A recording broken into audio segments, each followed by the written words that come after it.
Okay, we're going to do a little backing up and look at some more things.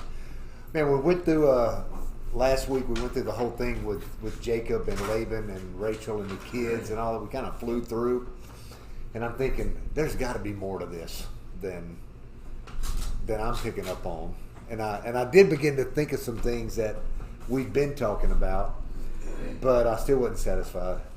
So I went and found an old commentary by Walter Brueggemann, who I just love Walter Brueggemann. I got to study under him one semester, long time ago, like 100 years ago. That's a long time. But his mind worked so good, and so I thought I'm going to see what he has to say about all of this, and I discovered all kind of things that we were just looking right by. So I'm going to go back, retrace some of those things, and then we'll get into the whole thing with Jacob leaving and returning to the land of inheritance, and how all of this kind of prepares us for that story. So when we look at the whole passage together, from 29 to 31, we haven't looked at 31 yet. We find this chasmus that exists, and if you don't know what that is, it's a way of analyzing how these Hebrew and also Greek writers structured things. And we've looked at passages that were to follow this pattern already. We just haven't really brought it to the forefront. But I thought this would be a good time to do that, because right smack dab in the middle, what everything points to, both before and after, is highlighted here in the italics text. So when we look at the entire passage, it starts out with a meeting, and there's a kiss at the meeting. Okay? This is Laban and Jacob coming together, but he kisses his favorite bride, Rachel. Then there's the meeting with Laban and the contract that exists. Well, then there's the deception of Jacob by Laban. And then stuffed right there in the middle is all these children that are born, to both wives and two concubines. Then there's the trick of Laban by Jacob, the reversal of what Laban had done to Jacob with the wives. Jacob does with the sheep, if you recall. And then there's the meeting with Laban and a dispute rather than a contract. This is when they run off and they find out that the household gods are missing, which we're going to talk about tonight. And then finally there's a covenant and a departure by Jacob and a kiss of departure. And the agreement is, we're going to agree never to cross paths again because they've kind of both met their match in this whole thing. So I wanted to call attention to that, because we will find other passages like this moving forward, especially in the Joseph story and some other things. So I wanted to point that out.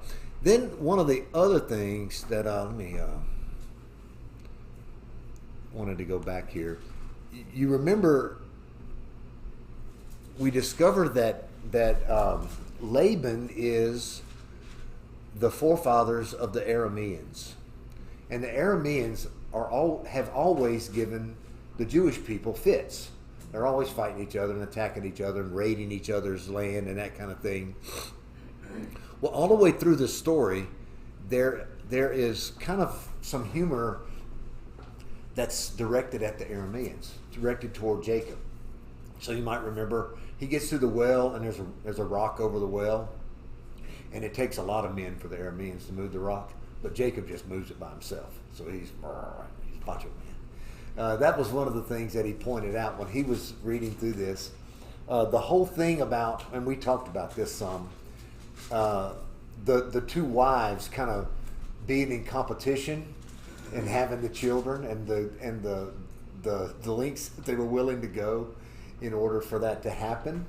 That the way that it's written in Hebrew, sadly I can't read it like that, but it kind of got this sing-song back and forth theme where you kind of are caught up in the language that it's a competition as much as it is anything else. So the contrast of that is it's no longer about the blessing so much, it's about their competition, but in the midst of it, God is using that to bring about the promise that he made to Abraham these hundreds of years ago. And so God's not mentioned as being active, except how? When they're naming their children, they are constantly reminded that this is what God had intended all along, but it's not really at the forefront of their thinking. It's just the way that they identify the activity of fertility and God being a part of that. So that goes on for a while there. And then the last thing, remember in the middle of that where they traded mandrakes for sex is basically what happened there? Okay. And nobody knows what a mandrake is, but in other literature from other cultures, it's kind of like it's an aphrodisiac. So that kind of mystical, I don't know what you call it, witchcraft, hocus pocus kind of thing, that's part of the story. And then also, we talked about how Jacob was breeding the sheep, and he was putting the branches in the trough, and it would somehow or another change the white sheep to speckled sheep. We're never given an explanation as to how that happens or why that happens, and it's kind of chalked up to kind of this hocus pocus again, where it really doesn't have any place in the story other than this is the way that Jacob deceived. I've heard people preach about that as somehow or other God's caused that to happen, but God doesn't deceive. So it would have been a deception that God would have been directly involved in. So that's not a very good way to look at it. But what we do find is that Jacob's crafty. He does things by some sort of understanding of powers that we don't understand, and Laban's using the power of divination to determine that Jacob's going to leave him and leave him broke and all that, and remember, and so he talks him into staying. Now the other thing that happens in that part of the story that we looked at last week was that when he agreed to take the inferior livestock, Laban goes off and he takes it away with his son so that Jacob can't have it. Okay, you remember that? They gathered them all up and they took them a 3 days journey away so that Jacob would have to stay and wait for this other crop of livestock to be born, several gestations of that, in order for him to gain the wealth that he should have gained. But there's no protest by Jacob, okay, because he knows what he's going to do. So it's kind of like he's a step ahead. He's already figured out that Laban's going to steal what he's already promised him, and so he's already figured out how to steal from Laban and get the better stock. So he does all of that, and here we have, hidden in this whole little story, okay, Jacob is building an inheritance, not on God's power, but on his own design. Now, this is Jacob's whole problem, his whole life. He wants something, and instead of relying on what God says he's going to do, Jacob just does it himself. But the thing that lies under this is that the spotted sheep and the striped sheep were inferior sheep. Jacob, through his craftiness, he takes what is superior, the white sheep, and elevates. He takes what it would be inferior. This is a better way to say it. He takes what would be inferior, the striped and spotted sheep, the black and white sheep, and elevates them to the superior status. Because he's taken the superior animal and made it to look like it's inferior. So here we have it again. It's kind of turned up on its head what is happening in the story, and Jacob does it all on his own and all for his own good, until ultimately he figures out that it's time to leave. That somebody's going to figure out what's going on. That may be the motivation, but what we know to be the motivation we find in verse 3 of 31. So we're going to kind of pick up there and go forward. It says that now Jacob heard what Laban's sons were saying. Jacob has taken all that was our father's, and has built the wealth from what belonged to our father. So the other sons are looking, Laban's sons are looking and saying, man, this guy sure is, he's getting a pretty good stable of stock here. And they saw it as a problem, and Jacob could see on Laban's face that his attitude toward him was not the same as before. Well, of course not. Laban thought that he had Jacob roped into working for free again for a few years. But the way Jacob's handling his business, he's actually come out way ahead. So then it says in verse 3, the Lord said to him, go back to the land of your ancestors and to your family, and I will be with you. One sentence. So this is what he decides to do. Now, whenever we read the land of your ancestors, we're talking about the land of the inheritance. Okay? Everything that matters in this takes place in the land that God had given Abraham and Isaac and now Jacob, and the promise that he had made. It's been 20 years that he's been here doing this, and now it's time to go back. All right. So Jacob had Rachel and Leah called to the field where the flocks were, and he said to them, I can see from your father's face that his attitude toward me is not the same as before. But the God of my father has been with me. You know that with all my strength I have served your father, and that he has cheated me and changed my wages 10 times. But God has not let him harm me. If he said, the spotted sheep will be your wages, then all the sheep were born spotted. If he said, the striped sheep will be your wages, then all the sheep were born streaked. God has taken away your father's herds and given them to me. Not an exactly true statement. Okay? God hasn't been involved in this process until now. He's giving God credit. But this was all part of Jacob's deception of Laban. So why does he say this? Okay?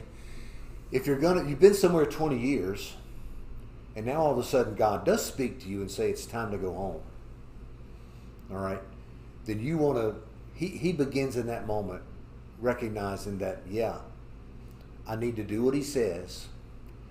And really, in this statement, he's saying, the inheritance that I've built for myself, I'm willing for it to become God's inheritance for me. So there's a hint of surrender here that Jacob is on the way to making, that is going to be important when we get to when he meets Esau in chapter 32.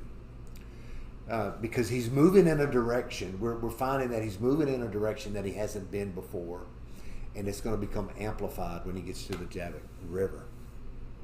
He said, when the flocks were breeding, I saw in a dream that the streaked, spotted, and speckled males were mating with the females. In that dream, the angel of God said to me, Jacob. And I said, here I am. And he said, look up and see. All the males that are mating with the flocks are streaked, spotted, and speckled. For I have seen that Laban has been doing to you. So the God of Bethel, remember Bethel? That's where he thought that this is where heaven met earth, and he set up the rock and made it an altar there. I am the God of Bethel, where you poured oil on the stone marker and made a solemn vow to me. Get up, leave this land, and return to your native land. So God is reinforcing everything. Okay? Jacob may believe to this point that he had been operating on his own. But he hasn't been. God hasn't been acknowledged in the process, but God's been at work. So it's almost like the Esther story. Because God had to do the striped. Well, yeah, it doesn't just happen. He had to do the striped goats. I'm sitting there Yeah. thinking, okay, where's he going with this? Because God was in the striped goats Yeah. and lambs. But But no acknowledgement of it. Yeah, but he Yeah. was, Yeah. And we're not told in any way that God Right. said, Yeah. Jacob, Yeah. do this thing. Jacob does it on his own, but God works through it. Yeah. Okay? And so this becomes important because to this point, Jacob has built a pretty good inheritance for himself outside of the land of his inheritance. But now there's got to be a shift made, and this is where he's headed. So here God lets him know, you did all these things, but I've been in the middle of it. Then Rachel and Leah answered him, do we have any portion or inheritance in our father's family? Are we not regarded by him as outsiders? For he has sold us and has certainly spent our purchase price. In fact, all the wealth that God has taken away from our father belongs to us and to our children.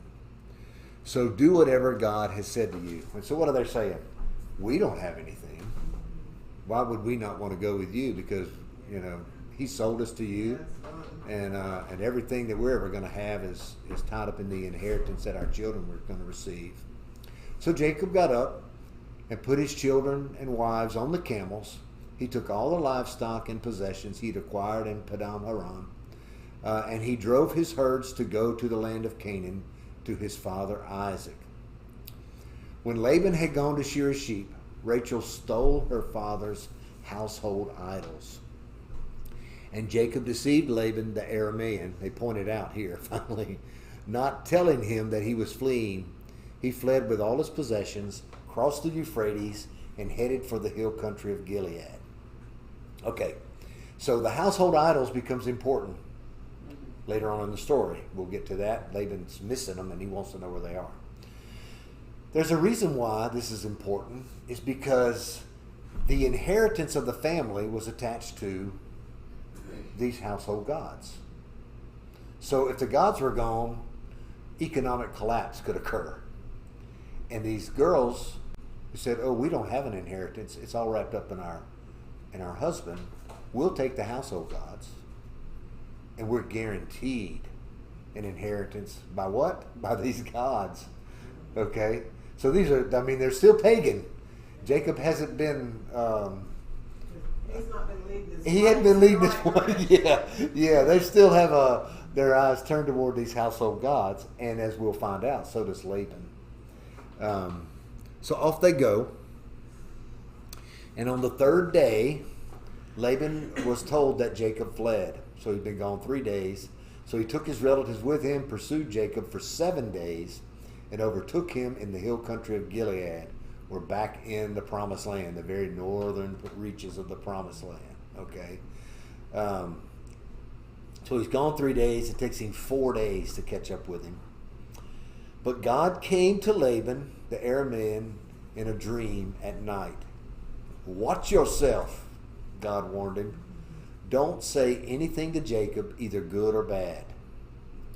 Okay, so now God is intervening. We're back home. We're in the promised land. The program that God has had underway is back on track after this 20-year time away, where during that time, the promise of offspring that would eventually number the sands on the sea have been secured for Jacob. So God's warning Laban. When Laban overtook Jacob, Jacob had pitched his tent in the hill country, and Laban and his relatives also pitched their tent in the hill country of Gilead. Laban said to Jacob, "What have you done? You have deceived me you have Jacobed me by taking my daughters away like prisoners of war." You have met my match. I can't keep up with you. So he doesn't do what God says. God says, "Don't speak a word." But here he is. He's spewing off to Jacob. And he's accused him of basically kidnapping his wives and all the livestock that he's earned. How dare he take his own wife? Yeah. Really? Yeah. Like prisoners of war. So we have this war footing that is mentioned here that carries on for centuries. See, the Israelites were at war with the Arameans. Up until the time they went into exile, the Arameans were part of the coalition that went with Nebuchadnezzar and invaded the land. So this has been a problem all from the very beginning.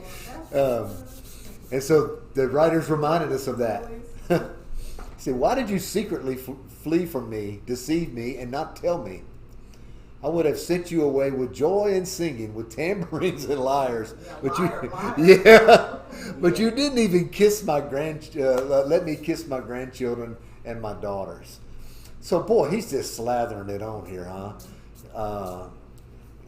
Making himself really be pretty self-righteous after all that he's done.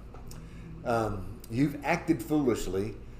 I could do you great harm, but last night the God of your father said to me, watch yourself and don't say anything, although I'm just spewing. Don't say anything to Jacob, good or bad. Now you have gone off because you long for your father's family. But why have you stolen my gods? We finally get to the reason for all of this dialogue that he's just been spewing. Why have you stolen my gods? And Jacob answered, I was afraid, for I thought that you would take your daughters from me by force, which he probably had good reason to, right? If you find your gods with anyone here, he will not live. Okay, so now he's declared a death sentence on whoever has these gods, not knowing who it is. Before our relatives point out anything that is yours and take it, Jacob did not know that Rachel, and Rachel's the favorite, had stolen the idols. So here he is, man. He's saying, if you find it, point them out, take your stuff back, and we'll kill them. So Jacob went. So Laban went into Jacob's tent, Leah's tent, and the tents of the two concubines, but he found nothing. When he left Leah's tent, he went into Rachel's tent. Now Rachel had taken Laban's household idols, put them in the saddlebag of the camel, and sat on them. Laban searched the whole tent, but found nothing. So here she is. She's sitting on the gods, okay, which all by itself defaces what they are. To have her backside even near the gods, but it gets worse than that. So she said to her father, don't be angry, my lord, that I cannot stand up in your presence. I am having my period. So not only is she sitting there, it's her time of the month, which is the most unclean thing that can happen.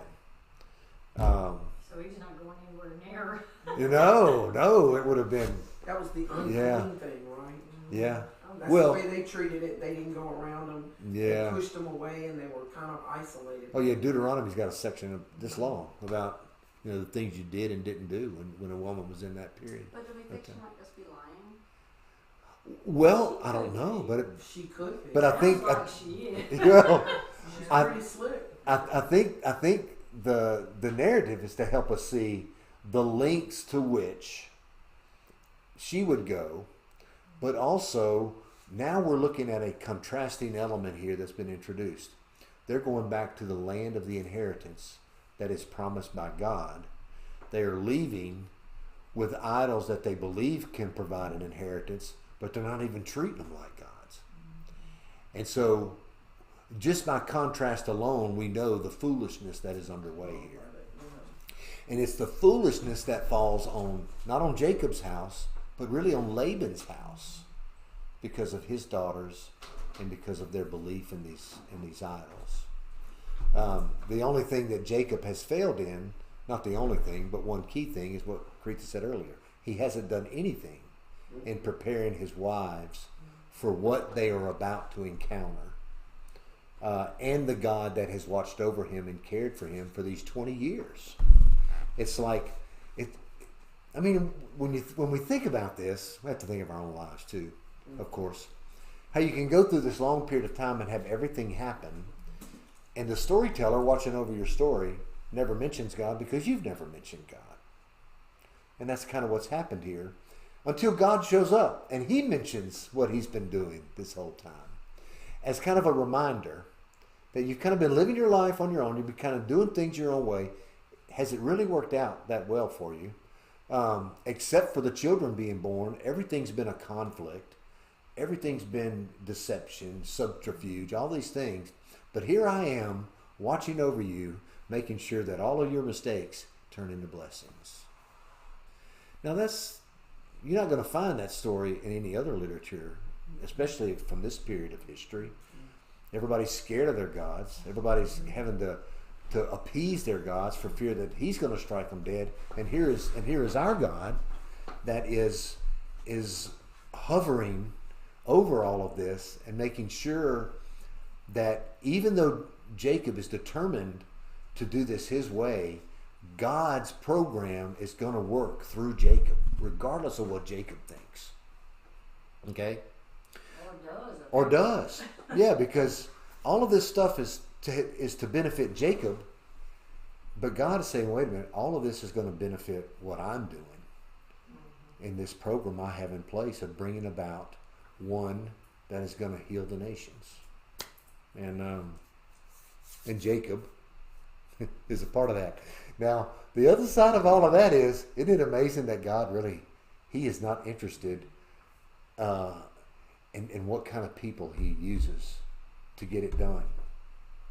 There are times when God will use people that he does not necessarily hold as righteous to accomplish his end. So we see it in Jacob. We've seen it already several times, but we see it most loudly in Jacob. And then we also see it in when he uses the foreign leaders to carry his children into exile. There was nothing righteous about Nebuchadnezzar and Cyrus and all those guys, but God was willing to use them to move his program forward.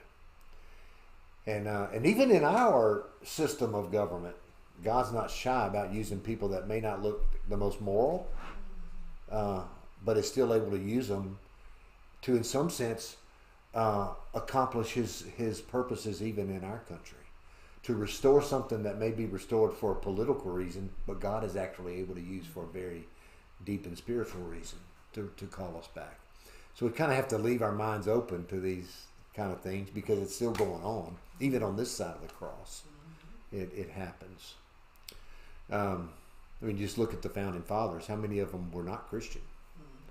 They still signed our Constitution and our all that was very much biblical. And reflected the values that God would have pronounced had they been, but they weren't. But still, it accomplished. I believe it accomplishes God's program when He put forth this country, this nation. Then Jacob became incensed and brought charges against him. What is my crime? He said. What is my sin that you have pursued me? You've searched all my possessions. So after all of this searching, Jacob becomes indignant with him. You've searched all my possessions except the saddle. Have you found anything of yours? Put it here before my relatives and yours. Let them decide between the two of us. I've been with you these 20 years. Your ewes and female goats have not miscarried, and I have not eaten the rams from your flock. I did not bring any of the flock torn by wild beasts. I myself bore loss. You demanded payment from me for what was stolen by day or by night. There I was, and now he's on his diatribe. The heat consumed me by day and the frost by night, and sleep fled from my eyes. For 20 years in your household I served you, 14 years for your 2 daughters, and 6 years for your flocks. And you have changed my wages 10 times. If the God of my father, the God of Abraham, the fear of Isaac, had not been with me, certainly now you would have been sent off empty-handed. But God has seen my affliction and my hard work, and He issued His verdict last night. So, he said, if it had been up to you, I'd be broke still. But God watched over me, and I'm not.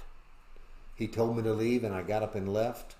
And everything that I've earned, and not any of the things that I earned, but was stolen from me, did I bring with me.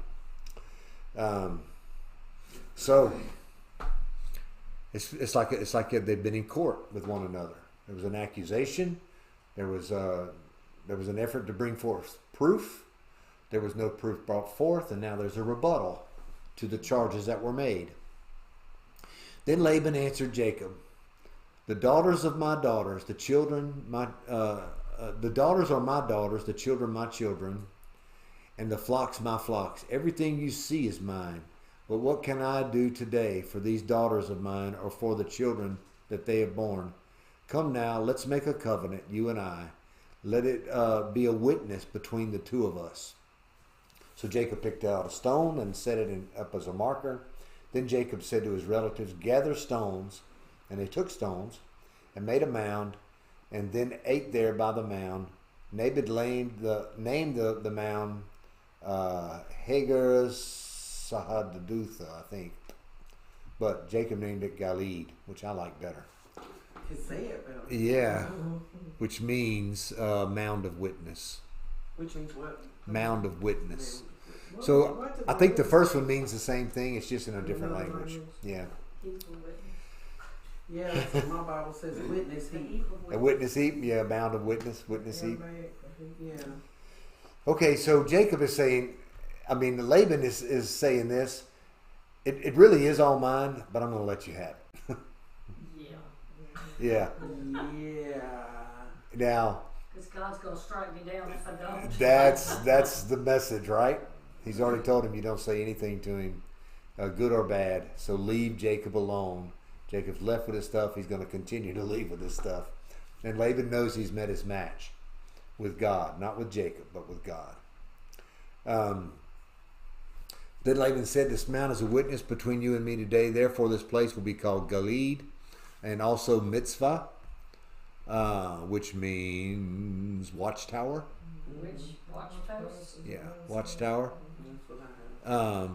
For he said, "May the Lord watch between you and me when we are out of each other's sight."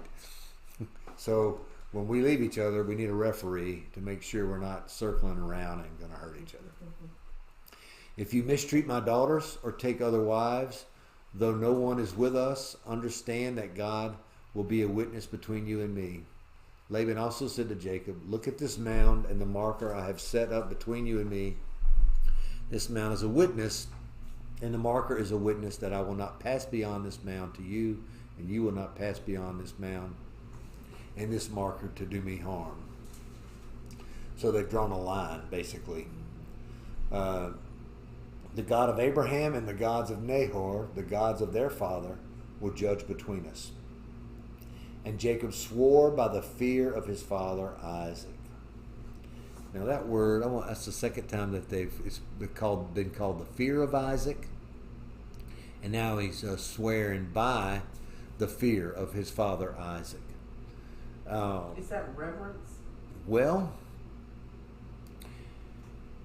I don't know. Let's see. The Baker Encyclopedia. I'm curious because they describe it as an emotional foreboding or dread of impending distress or misfortune. So what he's expressing here, let me roll this up.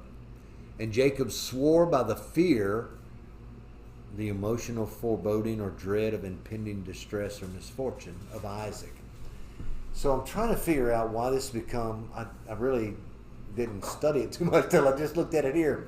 What was the fear of Isaac? As far as we can see, as far as we looked at, Isaac's life was kind of nondescript until the end. He dug the wells everywhere Isaac went and was chased out of. He would dig a well and water would come up. God was blessing him everywhere he went. And then when he gets to the end, he's deceived. And all that I can imagine. What's your thought? By fear being capitalized, that wouldn't mean like a fear of God. Well, yeah. One fear was a fear of Isaac. One does not desire to come close to the being he fears. Yeah. So it's like. So I guess it is fear. a synonym for God. Yeah. It's induced fear of They don't want to go near him if they're afraid of it. Yeah. Yeah. And I've read this. I never paid attention to that So being it's a not proper reverence. name. Yeah. Yeah. In the New English translation, it's not capitalized, but everywhere else it is. It is here. Yeah. So interesting. That's a way to describe God, but it's not the fear of Abraham. Okay, It's not so, the fear. It's the fear of Isaac. So Yeah, I don't. I guess that's as much a question for me as why Well, is because God there goes described as? deceivers though, Laban. This is between Jacob and Laban, and if there goes tricksters and deceivers, Jacob's saying, "You better not come near." This is the fear of God. Yeah, God's yeah. gonna get you. With the fear of the Lord in you. Yeah. Yeah, maybe So- that's where it comes from. But it is referring to God though. Yeah. One that you do not want to go near. Because he calls it in 42, he calls it fear of Isaac again, before he did it the second time. Yeah, before he did it the second It's time. kind of like he's God of Isaac. Yeah. In other words, he might not be for me, but he is for my father. Yeah. So you better look out because he's for my father. Yeah.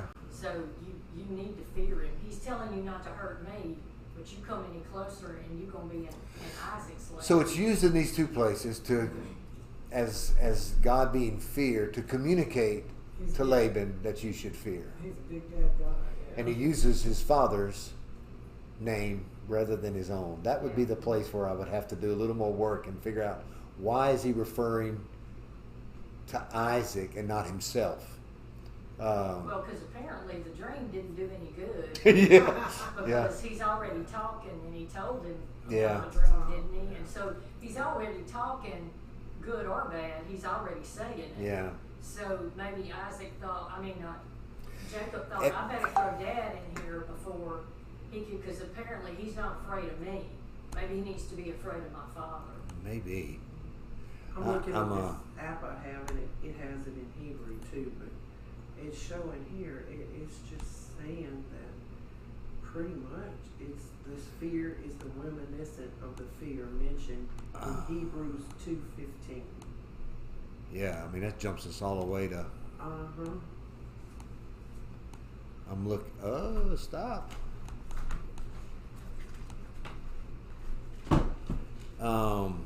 That's a different... I'm looking to see. I'm curious if there's another Casimus here that points us to some reason why.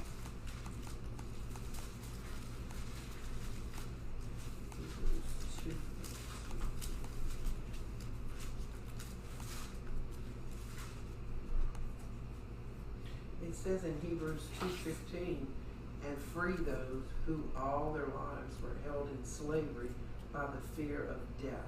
Yeah. So I guess that's what he's announcing. I'm just curious at why he runs it back to his father, other than calling on the God of your fathers has some sense of power that that is greater than calling on God as your God. I don't know, but it is interesting because almost every time you read about, they call on the God of Abraham, Isaac, and Jacob. So the genealogy has something to do with this idea that you must fear God. He's been a God for generations, and so maybe that's it. It's just interesting that it refers only to. It would make more sense if he'd have said fear of Abraham and Isaac. You Right. kind of You put them together. you put them together. And it says this is the only place in the Bible you see this. The only The only place. yeah. And it's because it's Jacob. And it's because it's Jacob. It's Jacob. That's right. So last two verses. Then Jacob offered a sacrifice on the mountain and invited his relatives to eat a meal. So they ate a meal and spent the night on the mountain. Laban got up early in the morning, kissed his grandchildren and daughters, and blessed them. Then Laban left to return home. So at the end of this whole thing, we have a covenant meal, which is, we've already seen as being significant. But here we have Jacob offered a sacrifice on the mountain and invited his relatives to eat a meal. So to whom is he speaking, these relatives? Does that extend to Laban? We're not sure. It means blood relations, companion, fellow tribesman, countryman. I think it's to distinguish between his family and Laban. Okay. So that they have this, they're there at what is basically an altar that is being recognized as an altar because he offers a sacrifice there. And then they have this fellowship meal. Not unlike what we've already seen once with Abraham, and that we see that's codified into the law later, that when you offer a sacrifice to God, it's all centers around a meal. And so this may be the foreshadowing of those things. So he got up early in the morning, kissed his grandchildren, blessed them, and then Laban left. All right. Jacob went on his way, and God's angels met him. And when he saw them, Jacob said, "This is God's camp." So they called the place Mahanaim.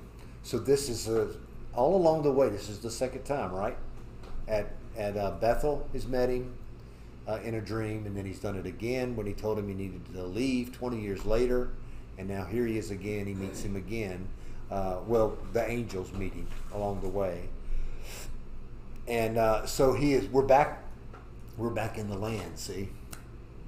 And so God's everywhere. Every time he looks up.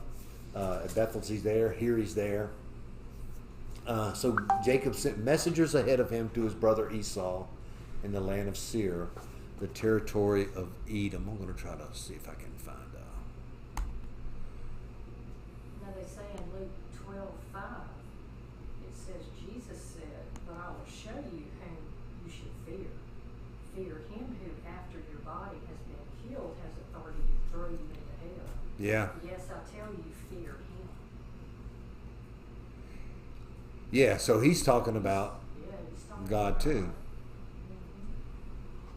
I really wanted to look at a map, and I thought I had one over here. I've got a map in my Bible right here. What you read from? A map of where Seir is in relation to the rest of the promised land. Now I am missing another room where we got that little map on the wall that at least shows some of this stuff.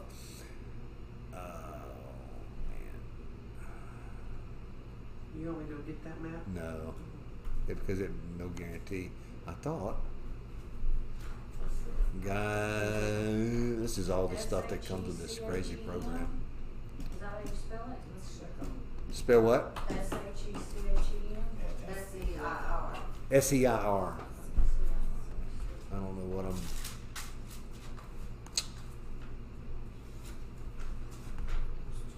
Anyway, I don't want to get hung up on it.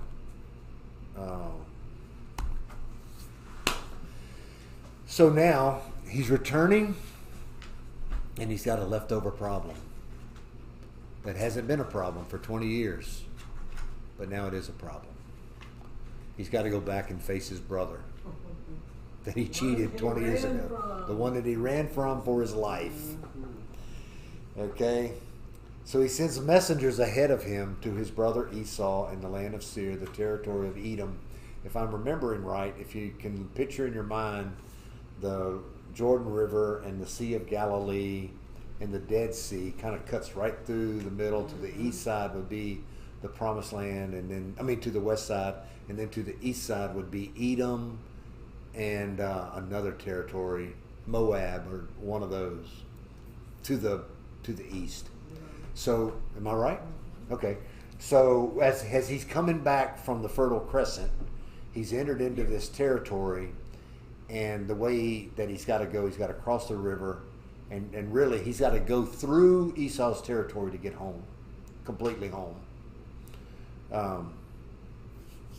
So, this is what he's doing. So he says, "You are to say to my lord Esau, this is what your servant Jacob says. I have been staying with Laban and have been delayed until now." I've been delayed 20 years. I have oxen, donkey, flocks, and male and female slaves. I have sent this message to inform my lord in order to seek your favor. So he's kind of laying out who he is. I've been away for 20 years.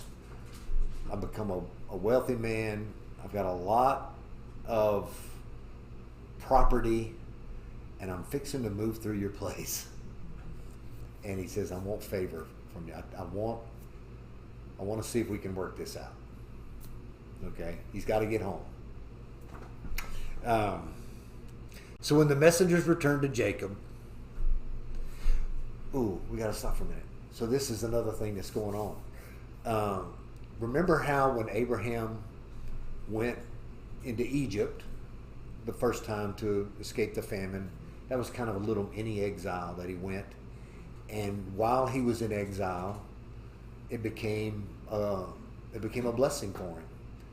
He was able to survive the famine and did quite well. we're going to see again that same kind of thing. Joseph gets sent into exile into Egypt. Adam and Eve were exiled out of the garden into the land that they were made from, the Adamah. And now we find that Jacob had really gone into exile into the land of his uncle Laban, and instead of it being a curse, God turned it into a blessing. And now he's returning that blessing that God has given him back to the land of the promise. So it's as if all this has happened and everything is coming together in this place and with these people. And so now the one fly left in the ointment is this broken relationship with Esau. Let's see. When the messengers returned to Jacob, they said, we went to your brother Esau. He is coming to meet you, and he has 400 men with him. Okay. He's not coming with gifts. He's not coming with peace offering. He's got 400 men that are coming with him. So, rightfully so. Verse 7, Jacob was greatly afraid and distressed. He divided the people with him into 2 camps, along with his flocks, herds, and camels. He thought, if Esau comes to one camp and attacks it, the remaining one can escape. So here he is.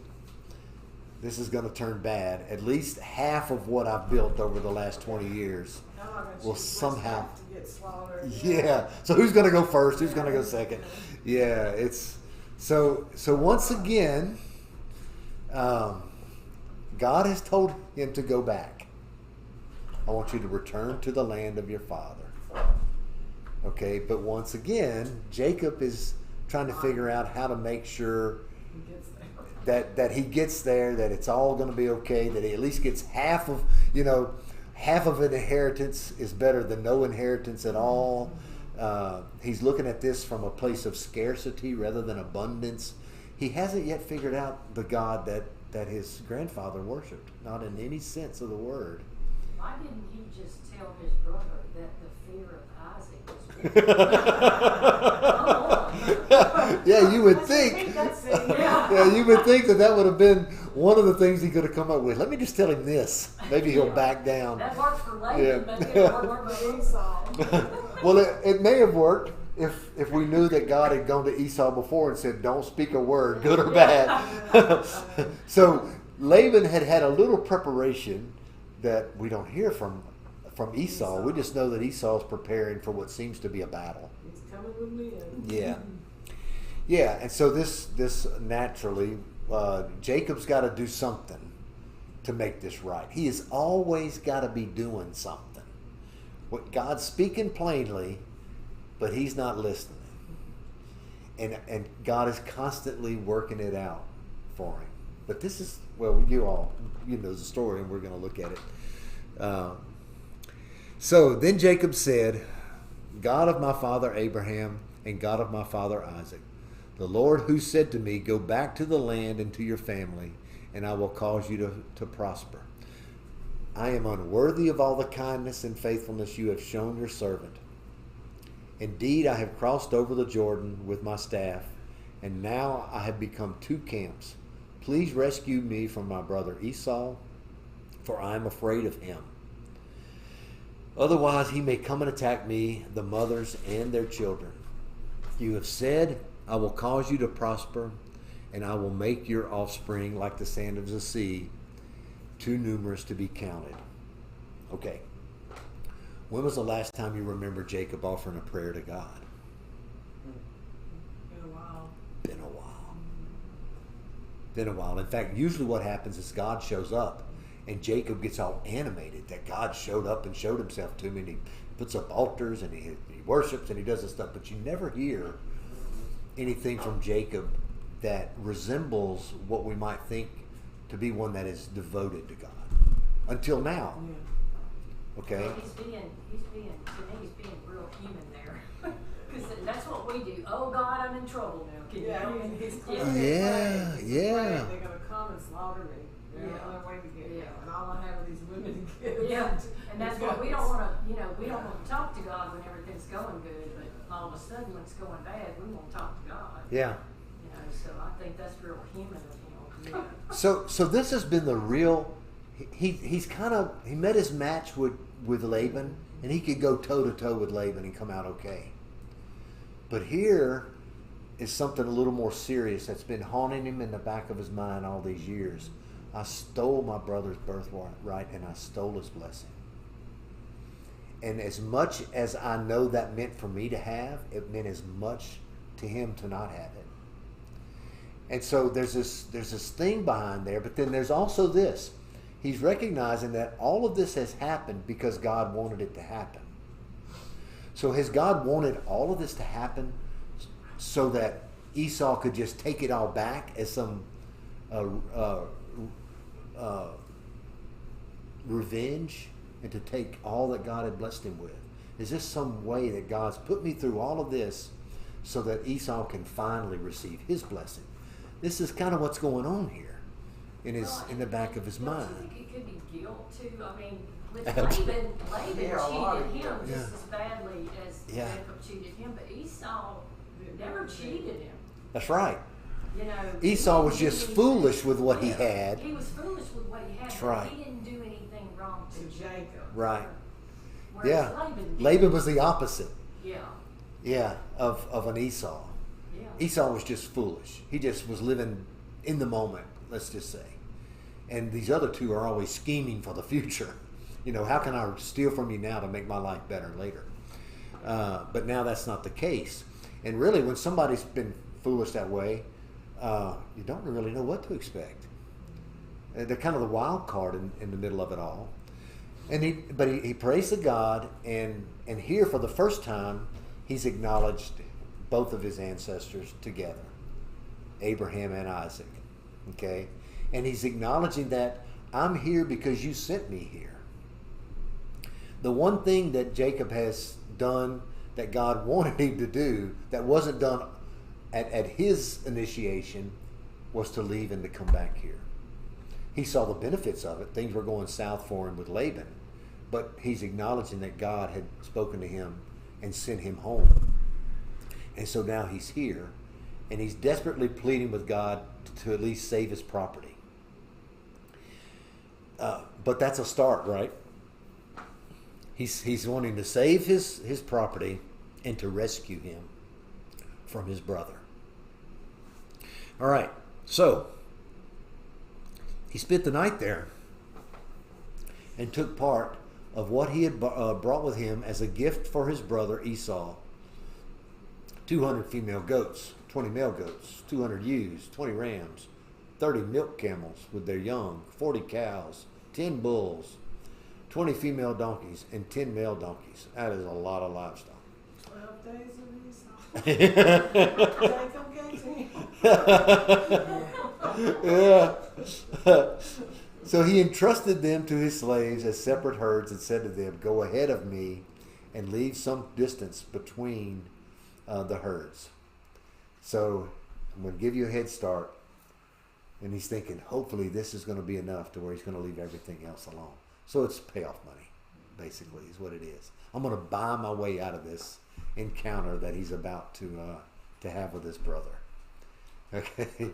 So once again, Jacob is protecting the inheritance that he has built for himself. Okay? And he told the first one, "When my brother Esau meets you and asks, who do you belong to? Where are you going? And whose animals are these ahead of you? Then tell them they belong to your servant Jacob. They are a gift sent to my lord Esau. And look, he is behind us." He also told the second one, the third, and everyone who was walking behind the animals, say the same thing. So a repeated message is one that we begin to believe. Okay? Yeah. You are also to say, "Look, your servant Jacob is right behind us," for he thought, "I want to appease Esau with the gift that is going ahead of me. After that, I can face him, and perhaps he will forgive me." So we get through all of this drama that has gone through, and then now he's back with Esau, and the only way clear is forgiveness. Bam. That one don't hit you between the eyes. Okay. So this whole thing now is God's not being mentioned in this environment of forgiveness. Jacob is figuring out for himself. There's some things I can't manipulate. There are things here happening that I've just got to rely on the other forgiveness of what I've done.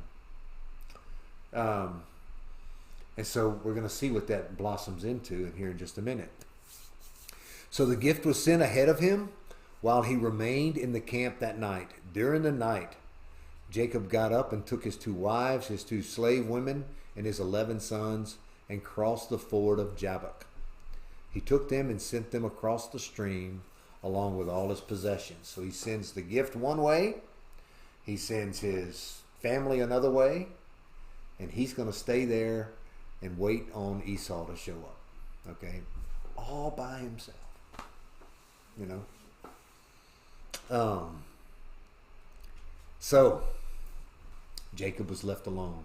Dun dun dun. Okay. The last time that we remember Jacob being alone was at Bethel, when he's escaping from Esau. Now here we are, this big chiasmus. He's alone again, returning to Esau. And it said, and a man wrestled with him until daybreak. When the man saw that he could not defeat him, he struck Jacob's hip socket as they wrestled and dislocated his hip. Then he said to Jacob, let me go, for it is daybreak. But Jacob said, I will not let you go unless you bless me. What is your name? The man asked. And Jacob, he replied. He says, your name will no longer be Jacob, he said. It will be Israel, because you have struggled with God and with men and have prevailed. Then Jacob asked him, please tell me your name. But he answered, why do you ask me my name? And he blessed them there. Then the name of that place, Peniel, for I have seen God face to face. He said, yet my life has been spared. The sun shone on him as he passed by Peniel, limping because of his hip. That is why still today the Israelites don't eat the thigh muscle that is at the hip socket, because he struck Jacob's hip socket at the thigh muscle. So, what do you think about this story? Well, It's a biggie. It's a biggie. It's a biggie. Yeah. Yeah. I mean, if you want to struggle and fight with God all night long, just do it. Because He's going to knock you out and bless you. He's gonna knock you out and bless you anyway. Yeah. Yep. that's our God. He's gonna hurt your hip. He's gonna get your hip. Okay, so he's there. It says he left alone and he wrestled.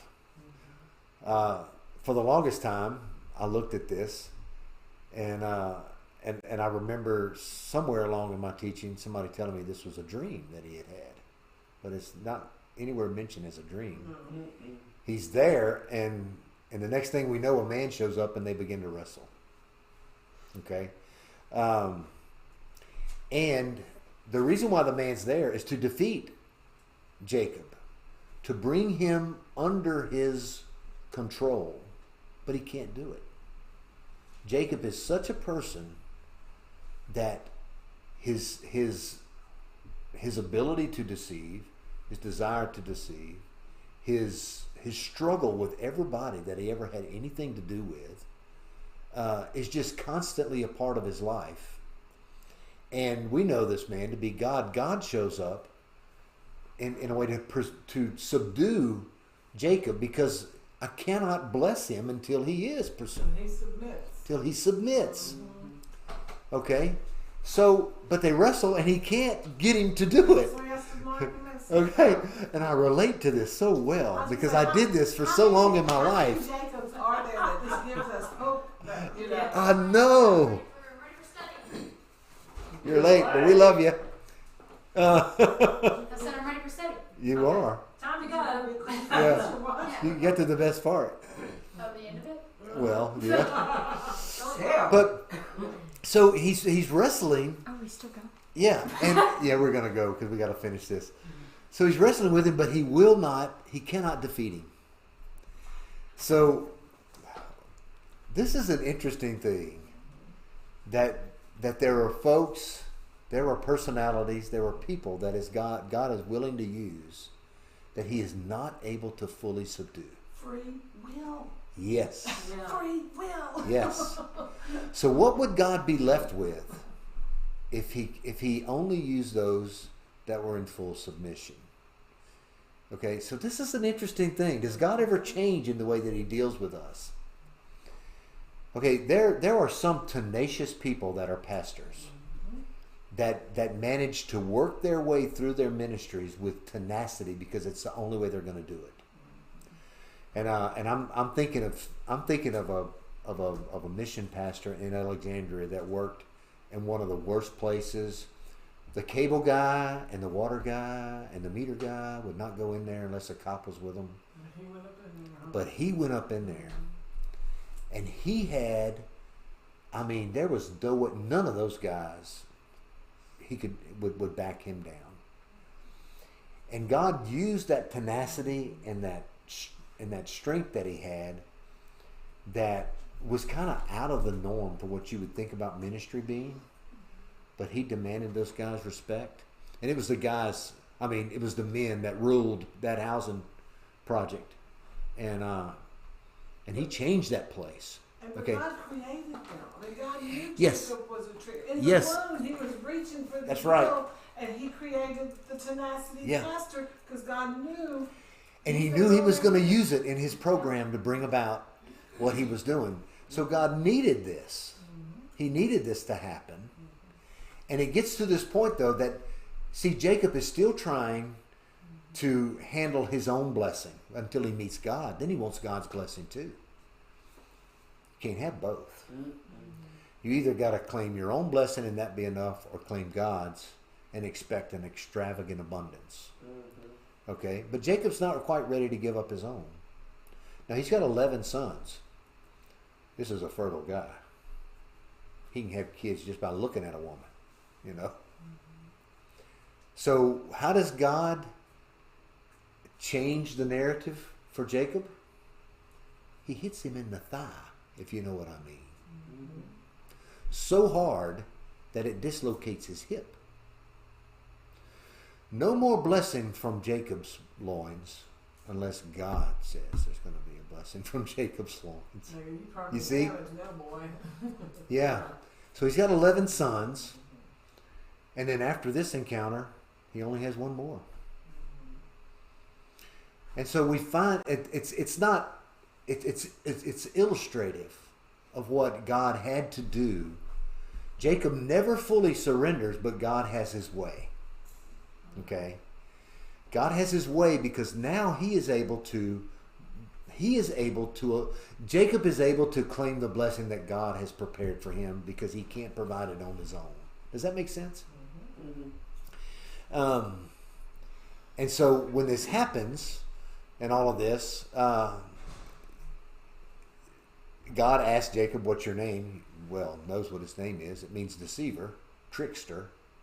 And he says, that's no longer your name. I'm changing your name. You're going to be the one that struggles with God. So everything about that name sets forth really what his offspring go through, right? They're in a constant struggle with God to bring about the will of God for their own life.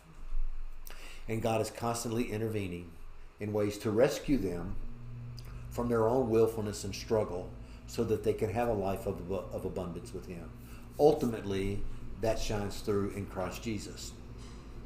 The ultimate rescue plan for our struggle with God is to submit to Jesus, not as one that is going to subdue us, but Jesus comes to us as a brother and one that he dares to call us a friend. So in that way, the narrative changes. And what happens next with Esau kind of reaffirms that. So if I lost you, is that... No, Okay, yeah. okay. So he names a place, I've seen God face to face, yet my life has been spared. Not an unusual place to find. Moses kind of did the same thing.